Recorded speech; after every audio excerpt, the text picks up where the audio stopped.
¿Dónde? De trabajar. Una característica bien interesante, ¿no? No dice que se encontró con un joven, ¿no? Sino que se encontró con un anciano. Casi siempre los ancianos o las personas que nos adelantan en edad, y sobre todo haciéndolo referencia a nuestra iglesia, ¿verdad? Cuando nosotros hablamos de gente que lleva muchos años en la iglesia, le preguntamos y nosotros aprendemos de ellos. ¿Cómo era la iglesia anteriormente? ¿Cómo se manejaban las cosas? Y ese anciano nos dice, uy, no, pero es que era muy distinto anteriormente.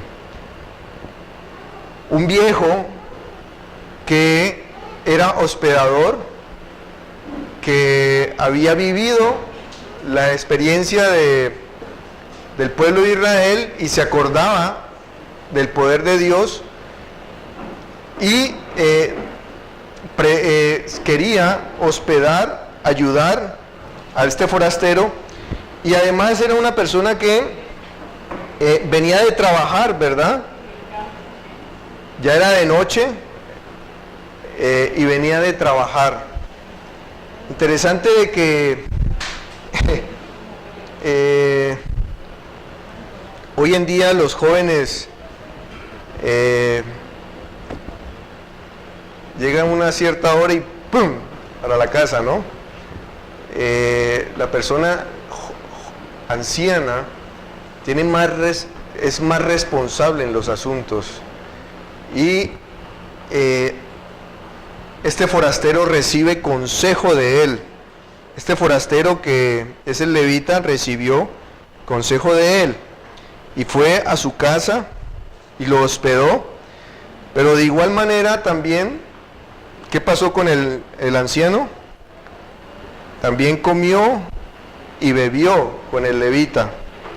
Se alegraron, bebieron, se emborracharon, y a altas horas de la noche llegaron estos hombres de Benjamín a tocar la puerta. ¿Y qué sucede, hermanos? ¿Cuál hubiera sido la reacción del levita cuando vio de que estos hombres habían llegado? Ofrecerle su hija, porque sabían la perversidad que ellos manejaban. ¿Era la decisión correcta? ¿Era lo que tenía que hacer él? De ninguna manera, ¿verdad? La palabra de Dios dice que Jesús ama a su iglesia como a su esposa, ¿no? Y definitivamente el levita no tenía ningún consentimiento con su concubina.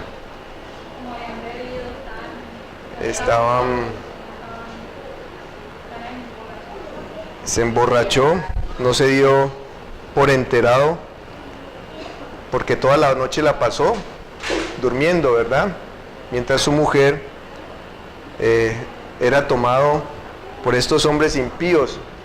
Ahí la palabra de Dios, cuando nosotros encontramos, cuando nos habla de que, pero cuando estaban gozosos, he aquí que los hombres de aquella ciudad, hombres perversos, dice hombres Belial, o sea, poseídos satánicamente, fueron a querer a buscar al hombre, porque querían era tener relaciones homosexuales con el hombre que había llegado. Este hombre y el anciano también, ¿no? La decisión del anciano de ceder a su hija virgen, y también tener la prerrogativa de decir, no, también llévese a la esposa del que estoy hospedando en mi casa, ¿no? Realmente el viejo, a pesar de ser conocedor, también la embriaguez lo había llevado a tomar malas decisiones. Y fíjense, hermano, que es el mismo panorama de Sodoma, ¿no? Correcto. Igualítico. Uno se queda aterrado, hermanos, cuando encuentra en los textos bíblicos que dice, tú, Gomorra, y tu hermana Sodoma hablando de Israel y de Judá, a lo que había llegado el pueblo de Dios, a esa situación social tan degradante. Miren que Benjamín era de las 12 tribus, era pueblo de Dios, y sin embargo mentalmente estaban mal porque querían tener relaciones homosexuales cuando Dios había prohibido eso, ¿no? De parte de eso, David escribe que Benjamín había llegado a tal declaración que hacía unas prácticas, por ejemplo, con la gente cuando iba a la guerra, los despellejaban, ¿no? Tenía unas prácticas pero impresionantes, de tal manera que cuando decían o querían hacer referencia a Benjamín era lo peor que había, al trabajo que ellos habían llegado. Uno se pregunta, hermanos, se pregunta uno, ¿el Señor por qué? ¿Será que el Señor piensa que nosotros vamos a llegar a hacer esto? Uno se hace la pregunta, pero ¿será que los levitas de este tiempo, será que llegarán a hacer eso? La hermana Elena de Juárez dice que el Espíritu Santo se está retirando de esta tierra poco a poco. Y yo creo que esa es la situación de que no había rey en Israel. El Espíritu Santo se va retirando. ¿Y qué comienzan a suceder? Cosas que nosotros tal vez no vemos, como dice Ezequiel. Pero, por ejemplo, veía yo que a uno le parece como extraño de que a veces uno ve en el Facebook cuando alguien, por ejemplo, se mete a esas páginas de pornografía,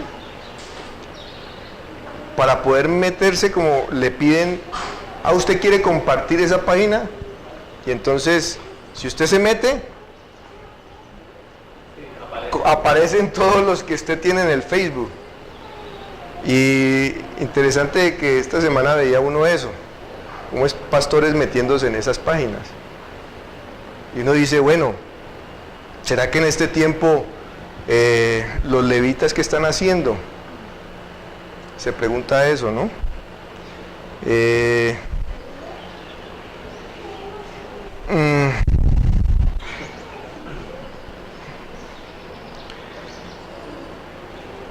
Sigamos en el relato bíblico.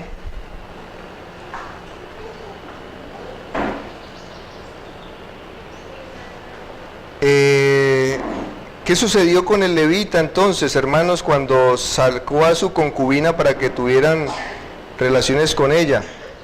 Simplemente el hombre se acostó a dormir y al día siguiente fue que se dio cuenta de todo lo que había pasado. Estaba completamente ebrio de lo que había sucedido. Las consecuencias, hermanos, de esto es que el levita toma una decisión drástica, que es desmembrar a su concubina, una decisión que para uno tendría que uno tener sangre fría para hacer una cosa de estas, a pesar de que en ese tiempo, hermano, no se encontraba pues rey, ni con quién pedir justicia, ni nada de esto, pero llegar al punto de que uno en la ira querer hacer esto, pues se pregunta uno si el tipo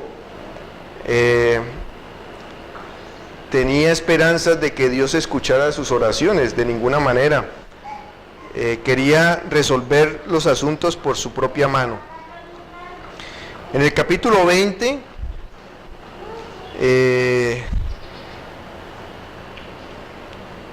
las tribus de Israel se dan cuenta de lo que ha sucedido y entonces le preguntan al varón levita de primera mano qué es lo que había pasado. En el versículo 4 dice: entonces el varón levita, marido de la mujer muerta, respondió y dijo: yo llegué a Gabaa de Benjamín con mi concubina para pasar allí la noche. Y levantándose contra mí los de Gabaa, rodearon contra mí la casa por la noche, con idea de matarme, y a mi concubina la humillaron de tal manera que murió. Ese es el relato del levita, ¿verdad? ¿Encontramos consistencia con lo que sucedió realmente? Pues el levita quería como sacarse en limpio en cierta forma de esto, ¿no? ¿Tenía él proyectado quedarse en Gabaa con su concubina y pasar la noche ahí? No. Fue lo primero que él vio porque había cometido ya errores pasados. Había salido de noche y ya como última opción le quedó eso. ¿Lo iban a matar? No, no lo iban a matar. Querían tener relaciones homosexuales con él, pero no lo querían matar.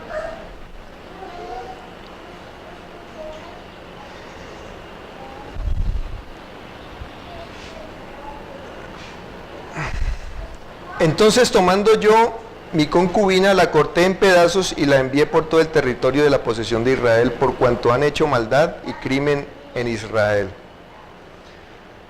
He aquí, todos vosotros sois hijos de Israel, dad aquí vuestro parecer y consejo. Entonces todo el pueblo como un solo hombre se levantó y dijeron: ninguno de nosotros irá a su tienda, ni volverá ninguno de nosotros a su casa. Mas esto es ahora lo que haremos a Gabaa. Contra ellos subiremos por sorteo. Tomaron 10 hombres de cada 100 por todas las tribus de Israel, y 100 de cada 1000 y 1000 de cada 10,000, que lleven víveres para el pueblo, para que yendo a Gabaa de Benjamín le hagan conforme a todas las abominaciones que ha cometido en Israel. Y se juntaron todos los hombres de Israel contra la ciudad, ligados como un solo hombre. Y las tribus de Israel enviaron varones por todas las tribus de Benjamín, diciendo: ¿qué maldad es esta que ha sido hecha entre vosotros? Entregad pues ahora a aquellos hombres perversos que están en Gabaa, para que los matemos y quitemos el mal de Israel.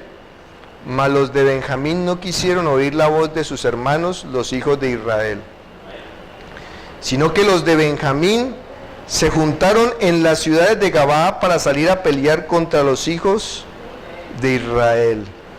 Y fueron contados en aquel tiempo los hijos de Benjamín de las ciudades 26,000 hombres que sacaban espada, sin los que moraban en Gabaa, que fueron por cuenta 700 hombres escogidos. De toda aquella gente había 700 hombres escogidos que eran zurdos, todos los cuales tiraban una piedra con la honda a un cabello y no erraban. Y fueron contados los varones de Israel fuera de Benjamín 400,000 hombres que sacaban espada, todos estos hombres de guerra. ¿Cuál fue la reacción de Benjamín? En ningún momento se pensó en solucionar el problema por las buenas, ¿verdad? Es interesante que los mayores enemigos son los de la misma casa, ¿no? Los de la misma iglesia.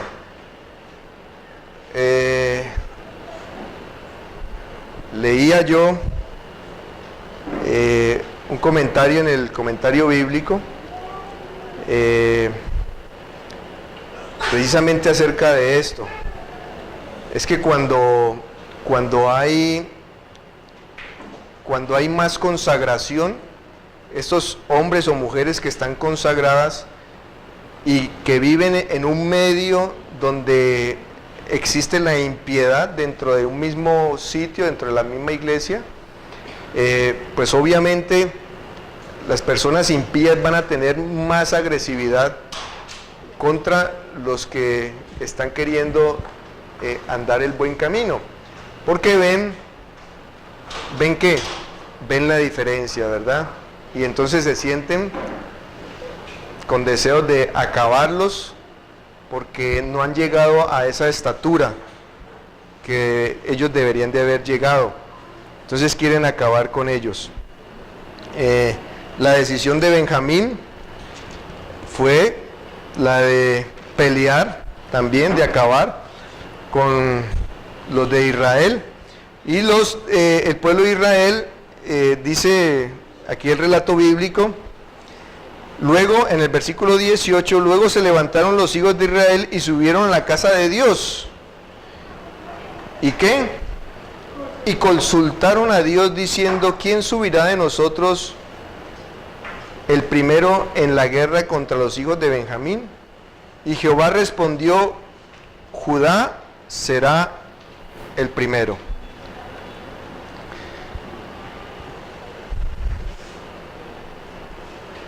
Aquí el relato bíblico nos dice que ellos se levantaron y fueron a la casa de Dios para preguntarle cuál de las tribus era la que primera iba a ir. ¿Sería esa la consulta que tenían que haber hecho? Creo que la consulta que tenían que haber hecho es, Señor, ¿qué vamos a hacer? ¿Vamos primero y hablamos con ellos y solucionamos los problemas? ¿O qué quieres que hagamos? Pero ellos ya llevaban la decisión, ¿no? Vamos a atacar y vamos a acabar con la tribu de Benjamín. Y efectivamente, ¿qué les dice el Señor? Vaya a Judá, porque Judá había sido el directamente afectado, ¿verdad? ¿Y qué sucede? Que los ejércitos de Israel pierden esa primera batalla contra Benjamín. ¿Y por qué la pierden? Bueno, ahí vemos que en el relato bíblico encontramos 3 consultas a Dios. Y en la tercera ya el Señor les permite que venzan a los de Benjamín. Otra similitud entre 2000 años y el año 3000 de la liberación del pueblo de Dios de esta tierra. Pero también, hermanos, a la tercera invitación que ellos hacen a consultar con Dios, aparece ahí sí en el versículo 28, y Fines, hijo de Eleazar, hijo de Aarón, ministraba delante de ella en aquellos días, y dijeron, ¿volveremos aún a salir contra los hijos de Benjamín, nuestros hermanos, para pelear o desistiremos? Y Jehová dijo, subid, porque mañana yo os la entregaré. Hermanos, inicialmente el pueblo de Israel, en esa tercera decisión, ellos hacen ayuno, hacen confesión de pecados, y ahí sí consultan a través del sacerdote Fines, que era el orden el cual había dejado Dios. El pueblo de Israel debería haber primero consultado a sí mismos en qué condición estaban ellos. Estaban viendo lo que había hecho Benjamín, pero no veían la maldad que existía en Israel. Ya vemos que los levitas, todo el mundo estaba desapercibido de las cosas de Dios. Y ellos creían ser el pueblo que iba a poner orden, iba a solucionar este problema y erradicar la apostasía en Israel. Desafortunadamente, eso no es el propósito de Dios, ¿verdad? No es el propósito de Dios de que solamente nosotros al venir aquí, porque venimos a la iglesia, pues nosotros vamos a obtener respuesta de todas nuestras peticiones. No es solamente eso, es vivir la verdad del Evangelio y reconocer nuestra necesidad de Dios. Estos hombres de Israel, desafortunadamente, no hicieron absolutamente nada de esto, sino ya después, cuando sufrieron las consecuencias,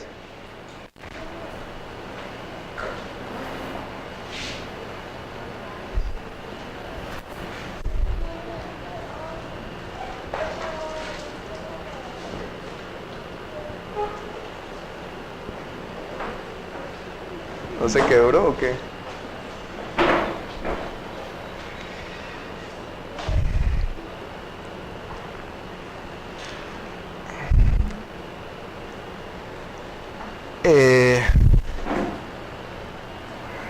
Vemos, hermanos, la fatalidad de una serie de errores que cometió Israel. Hicieron juramentos cuando Dios había dicho que cuando se hace un juramento es porque se está haciendo delante de Dios. Hicieron juramento de que la tribu de Benjamín iba a desaparecer, por eso mataron a todas las mujeres y solamente ahí sobrevivieron 600 hombres, pero después se arrepintieron de que Benjamín fuera destruido completamente, pero los juramentos cuando se hacen se tienen que cumplir, era orden de Dios. Y esos errores conllevó a que Israel hiciera otra serie de asesinatos y para corregir el error con Benjamín.